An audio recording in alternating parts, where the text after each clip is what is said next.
ಪ್ರಕೃತಿ ಮಡಲಿನಲ್ಲಿರುವ ಶಿವಮೊಗ್ಗದ ಪ್ರವಾಸಿ ತಾಣಗಳ ಪಟ್ಟಿಗೆ ಈಗ ಮತ್ತೊಂದು ಜಾಗ ಸೇರ್ಪಡೆಯಾಗಿದೆ.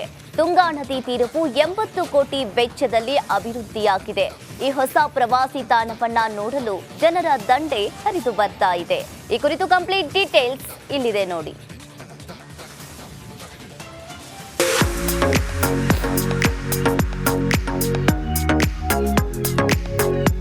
ಶಿವಮೊಗ್ಗ ಮಲೆನಾಡ ಹೆಬ್ಬಾಗಿಲು, ಪ್ರವಾಸಿ ತಾಣಗಳ ಆಗರ.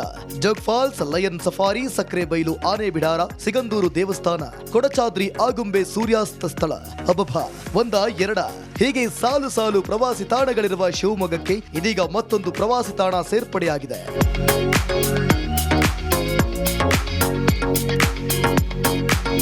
ಹೌದು, ಶಿವಮೊಗ್ಗ ನಗರದಲ್ಲಿ ಹಾದು ಹೋಗಿರುವ ತುಂಗಾ ನದಿ ತೀರವನ್ನ ಮಹಾನಗರ ಪಾಲಿಕೆ 80 ಕೋಟಿ ವೆಚ್ಚದಲ್ಲಿ ಅಭಿವೃದ್ಧಿಪಡಿಸಿದೆ.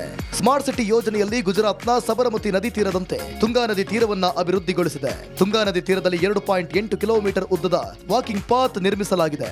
ಕೇವಲ ವಾಕಿಂಗ್ ಪಾತ್ ಮಾತ್ರ ಅಲ್ಲ, ಗಾರ್ಡನ್, ಪಾರಂಪರಿಕ ಪ್ರತಿಮೆಗಳು, ದೋಣಿ ವಿಹಾರವನ್ನ ನಿರ್ಮಿಸಲಾಗಿದೆ. ನದಿ ತೀರದ ಪರಿಸರ, ಪಕ್ಷಿಗಳ ಹಾರಾಟ ಮತ್ತು ಚಿಲಿಪಿಲಿ ಶಬ್ದ ಜನರ ಮನ ತಣಿಸುತ್ತೆ.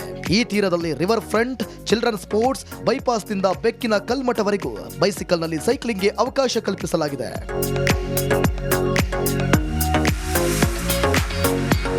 ಇನ್ನು ಇಲ್ಲಿ ಲ್ಯಾಂಡ್ಸ್ಕೇಪಿಂಗ್ ಇದೆ, ಫುಡ್ ಕ್ಯಾಂಟೀನ್, ಇಂಡೋರ್ ಗೇಮ್ಸ್ ಆಡಲು ವ್ಯವಸ್ಥೆ ಮಾಡಲಾಗಿದೆ. ತುಂಗಾ ನದಿ ಹಾಗೂ ಇಲ್ಲಿಗೆ ಬರುವ ವಿಶೇಷ ಪಕ್ಷಿಗಳ ವೀಕ್ಷಣೆಗಾಗಿ ವಾಚ್ ಟವರ್ ನಿರ್ಮಿಸಲಾಗಿದೆ.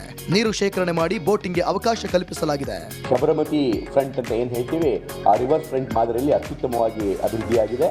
ಮತ್ತೆ ಇದು ಶಿವಮೊಗ್ಗ ನಗರಕ್ಕೆ ಯಾರೇ ಟೂರಿಸ್ಟ್ಗಳು ಬಂದು ಕೂಡ ಇದು one of the must visit place ಅನ್ನೋ ತರ ಮುಂದೆ ಅದು ಬೆಂಚ್ ಮಾರ್ಕ್ ಆಗಿ ರೂಪುಗೊಳ್ಳುತ್ತೆ ಅಂತ ಒಂದು ಆಶಾಭಾವನೆಯೂ ಕೂಡ ನಮಗಿದೆ. ಆಂಪಿ ಥಿಯೇಟರ್ ಇದೆ, ಅಂದರೆ ಸಭೆ ಸಮಾರಂಭಗಳನ್ನು ನಡೆಸಬಹುದು.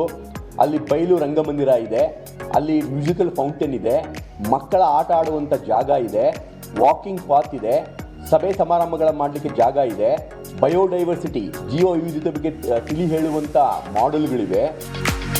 ಒಟ್ಟಾರೆ ತುಂಗಾ ನದಿಯ ತೀರಕ್ಕೆ ಈಗ ಹೈಟೆಕ್ ಟಚ್ ನೀಡಲಾಗಿದೆ. ತುಂಗಾ ನದಿ ತೀರದಲ್ಲಿ ಈಗ ಪ್ರವಾಸಿಗರ ಕಲರವದ್ದೇ ಕಾರುಬಾರಾಗಿದೆ.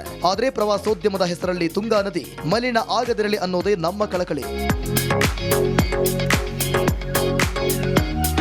ಕ್ಯಾಮರಾ ಪರ್ಸನ್ ಚಿರಾಗ್ ಜೊತೆ ಭೀಮಾ ನಾಯಕ್, ಎಸ್ ರಿಪಬ್ಲಿಕ್ ಕನ್ನಡ, ಶಿವಮೊಗ್ಗ.